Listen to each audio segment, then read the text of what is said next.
I was 26 years old when I stopped believing in accidents. My parents died on a rain-soaked highway 3 years ago. And for 3 years, I told myself it was fate, bad timing, nothing more than a tragic collision of weather and misfortune. Then one afternoon, going through a box of my father's old files, I found a receipt that proved someone in my own family had paid to make sure the crash happened. If you're new here on 9K Extra 2.0, make sure you subscribe because you'll find more unforgettable stories like this on this channel. This story was sent to me by one of my viewers. I'm simply sharing it with you in my own words. My name is Hannah Whitfield, and I need to tell you something honest right at the start of this story.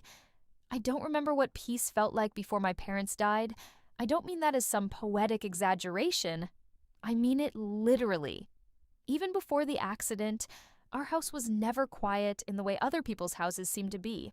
There was always tension simmering somewhere beneath the surface, always some argument about money, about my father's business, about relatives who seemed to circle our family like they were waiting for something.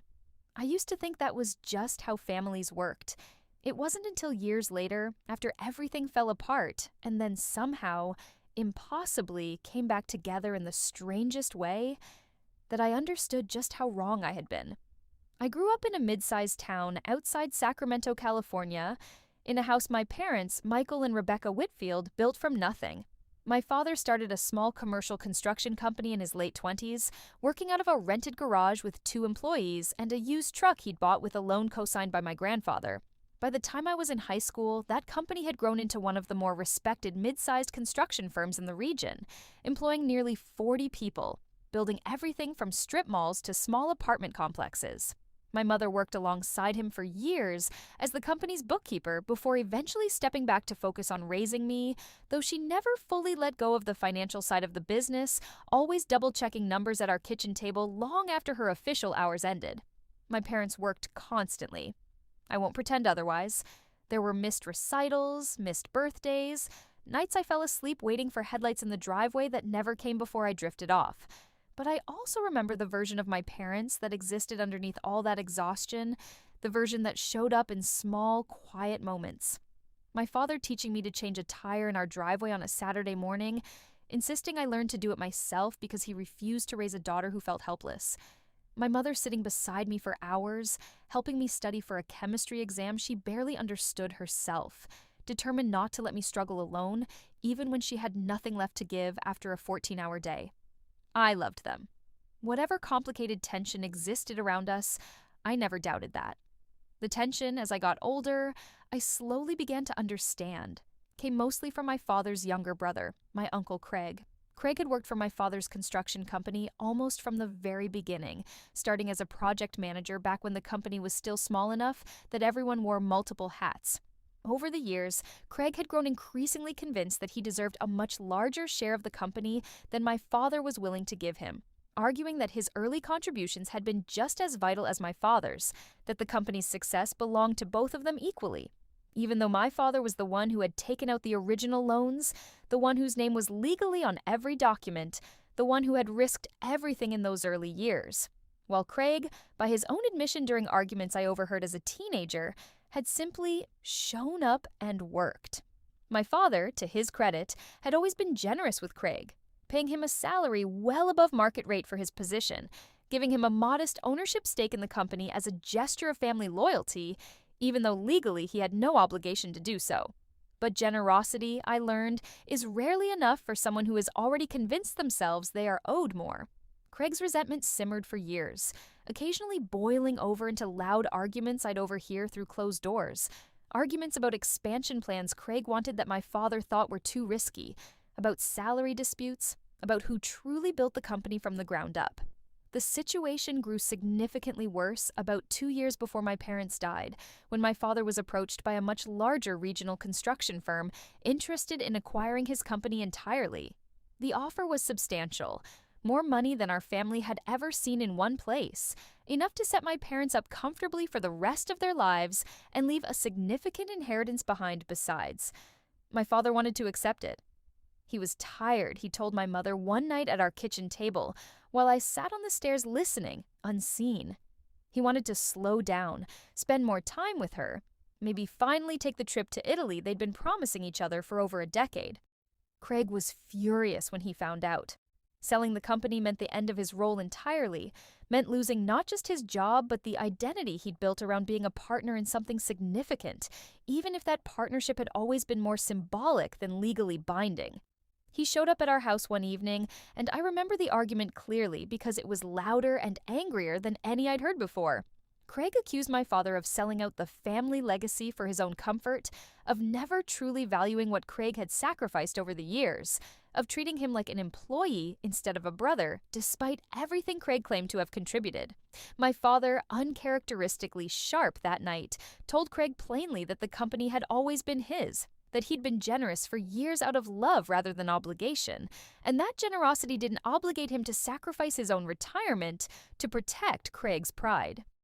Craig left that night slamming the door so hard, a picture frame fell off the wall in our hallway. He didn't speak to my father again for almost 3 months, missing Thanksgiving that year for the first time in my entire life, a fact that devastated my mother more than she ever admitted out loud.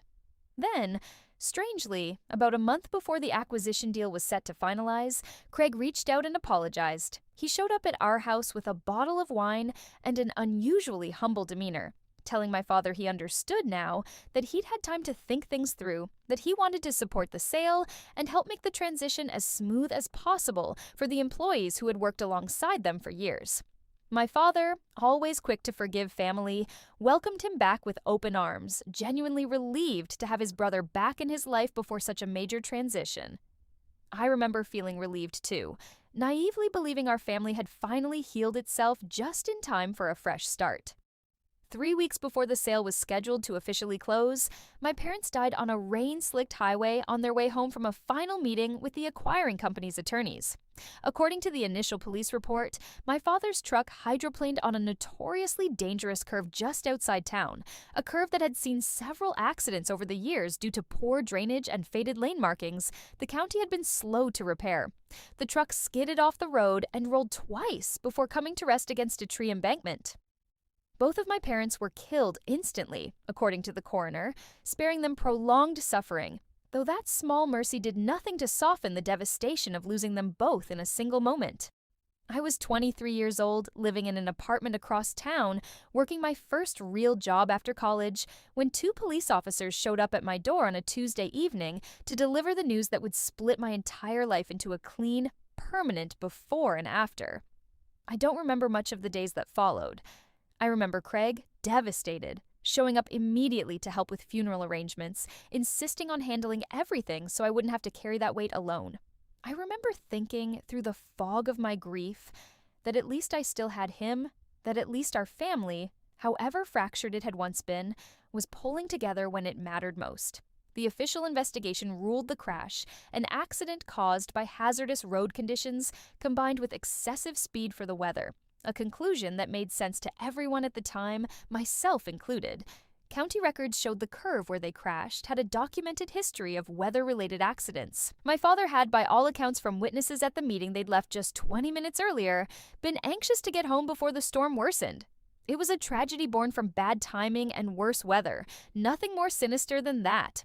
The company sale fell through in the aftermath naturally, since the deal depended on my father personally staying involved through the transition period. Craig, as the only remaining family member with deep knowledge of the business, stepped in to manage operations, and I, still reeling from grief and barely able to function some days, signed whatever documents he placed in front of me, trusting him completely because he was, as far as I understood at the time, the only family I had left. Over the following months, Craig gradually restructured the ownership documents, explaining each change to me in patient, sympathetic tones as necessary steps to keep the company running smoothly while I focused on grieving. I was 23, devastated, and completely unfamiliar with the legal complexities of corporate ownership. I trusted him. Within a year, though I didn't fully understand it at the time, Craig had maneuvered himself into majority ownership of the company my father had built from a rented garage, while I retained only a modest minority stake, along with a monthly distribution that felt, in my grief-numbed state, like more money than I knew what to do with. I spent the next 3 years in a kind of suspended animation, going through the motions of a life I no longer felt connected to. I dated occasionally, none of it lasting. I worked a job I barely cared about. I visited my parents' graves every month, sitting on the grass and talking to headstones about nothing important, just needing to feel close to them for a few minutes before returning to a life that felt increasingly hollow. Craig checked in regularly during those years, taking me to dinner on my birthday, calling on the anniversary of the accident. Always kind, always sympathetic, always exactly the family member I desperately needed him to be. It wasn't until last spring, cleaning out a storage unit my parents had rented for old business records that I'd never gotten around to sorting through, that everything I believed about that accident began to unravel. I found a small fireproof document box tucked behind stacks of old blueprints, one my father had apparently kept separate from his regular office files. Inside were personal notes, old photographs, and a folder labeled simply C. I almost didn't open it. Something about my father's careful, deliberate handwriting on that label made me hesitate. Some instinct telling me whatever was inside would change something I wasn't ready to have changed. Inside that folder, I found copies of text messages my father had apparently printed and saved, messages between Craig and a man named Victor Reyes, someone I'd never heard of before. The messages were dated just over a month before my parents died. In them, Craig discussed paying Victor, a man who, according to a business card paperclipped to the printout, worked as an independent auto mechanic to perform unauthorized modifications to the brake system and tire alignment on my father's truck, timed specifically around the date my parents were scheduled to drive to their final meeting with the acquisition company's attorneys. My hands were shaking so badly I had to set the folder down twice before I could finish reading it. The messages weren't explicit about intent to kill, careful in the way people are when they know their words could someday be read by someone else. But the timing, the specificity of the vehicle, the deliberate reference to making sure the trip doesn't happen the way they planned, left very little room for innocent interpretation. My father, it seemed, had somehow discovered evidence of this arrangement before the crash, perhaps through Victor himself getting cold feet and reaching out, or through some other channel I would later learn about through the investigation. He'd printed and saved the messages, presumably intending to confront Craig or take the matter to the police, but he never got the chance. Whatever he knew, whatever he was planning to do about it, died with him on that rain-soaked highway before he ever had the opportunity to act. I sat on the floor of that storage unit for nearly 2 hours, unable to move, replaying 3 years of Craig's kindness, his birthday dinners, his sympathetic phone calls, his patient explanations about restructured ownership documents, all of it recontextualizing itself into something monstrous. The uncle who had comforted me at my parents' funeral had orchestrated the very crash that put them in the ground. I didn't go to the police immediately. I want to be honest about that, because I think it's important for anyone listening to understand that justice, real justice, rarely happens in a single dramatic moment. It happens through careful, deliberate steps, and I needed to take those steps correctly, because if I went to Craig directly or acted rashly in any way, I risked losing evidence, risked tipping him off, risked losing any chance of real accountability entirely. I hired an attorney first, a sharp, methodical woman named Denise Coleman who specialized in complex fraud and inheritance disputes, someone recommended by a former coworker who trusted her completely. When I laid out everything I'd found, Denise went quiet for a long moment before speaking. "This is serious, Hannah. Before we do anything else, we need to verify this evidence is authentic, and then we need to bring in law enforcement. Because if what you're describing is accurate, this isn't just a civil matter about ownership disputes. This is a criminal matter, and a very serious one." Denise connected me with a private investigator named Frank Delgado, a former state trooper who specialized in accident reconstruction and had experience working alongside law enforcement on cases involving vehicular sabotage. Frank spent nearly 2 months quietly investigating, tracking down Victor Reyes, the mechanic named in the messages, who by that point had moved 2 counties away and was working under a slightly different business name. When Frank located him and, working alongside a detective Denise had brought in, approached him carefully, Victor broke down almost immediately, clearly having carried the weight of guilt for 3 long years. He confirmed that Craig had approached him roughly 6 weeks before the accident, paying him a significant sum in cash to modify the brake line on my father's truck in a way that wouldn't trigger immediate failure, but would cause a gradual, dangerous loss of braking power under specific conditions, conditions that included wet roads and sustained downhill pressure, exactly the circumstances present on the curve where my parents crashed. Victor claimed Craig had framed it as a way to scare them, slow the sale down, buy some time, insisting he never intended for anyone to actually die, that he'd been horrified when he learned the crash had been fatal and had lived with unbearable guilt ever since, too afraid of Craig and too afraid of prison to ever come forward on his own. Detective Maria Sanchez, who took over the reopened investigation once Victor's statement was formalized, moved carefully and methodically over the following months. Forensic engineers re-examined what remained of my father's truck, still held in a county impound lot, and confirmed the presence of modifications to the brake line consistent with Victor's description, modifications that had been overlooked during the original investigation because nobody at the time had any reason to suspect the crash was anything other than a weather-related accident. Financial records subpoenaed from Craig's accounts revealed a substantial cash withdrawal in the exact amount Victor described, made just days before the date he claimed to have received payment. Phone records showed a pattern of calls between Craig and Victor that spiked in the weeks before the accident and then stopped abruptly afterward, never resuming, a pattern Detective Sanchez said was consistent with someone deliberately severing contact with a co-conspirator once a plan had been carried out. Craig was arrested on a Thursday morning at the very construction company office my father had built, the company Craig had spent 3 years slowly consolidating control over while comforting me at every anniversary of my parents' death. I wasn't there when it happened, but Denise called me the moment she heard, her voice steady, but clearly moved by the significance of the moment. "They got him, Hannah. It's really happening."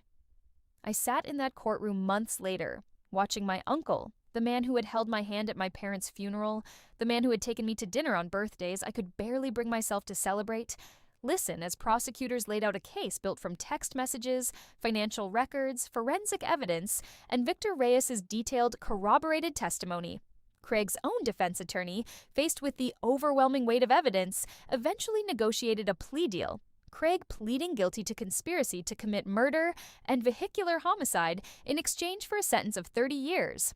Avoiding a trial that legal experts told me likely would have resulted in an even harsher outcome given the strength of the evidence against him. Victor Reyes, who cooperated fully and had lived under the crushing weight of guilt for 3 years before finally coming forward, received a significantly reduced sentence of 6 years for his role in the conspiracy, a sentence that reflected both his cooperation and the genuine remorse he demonstrated throughout the investigation. Alongside the criminal case, Denise helped me pursue civil action to reclaim full ownership of my father's construction company, presenting clear evidence that Craig had knowingly and fraudulently manipulated ownership documents while I was in a state of profound grief, using a position of trust to seize control of a business he had no legal right to claim. The court ruled entirely in my favor, restoring full ownership of the company to me and awarding significant damages on top of that. Damages Craig had no meaningful way to pay given the assets seized as part of the criminal proceedings. But the ruling itself mattered enormously to me regardless. A formal, undeniable acknowledgement that everything Craig had taken from me, financially and emotionally, had been built on a foundation of deliberate, calculated betrayal. I want to be honest about something because I think it matters more than any courtroom victory. Watching Craig's sentence didn't erase 3 years of grief, didn't undo a single night I spent crying on my apartment floor, believing my parents' death was simply a cruel accident I had no choice but to accept. Justice, when it finally arrived, didn't feel like triumph in the way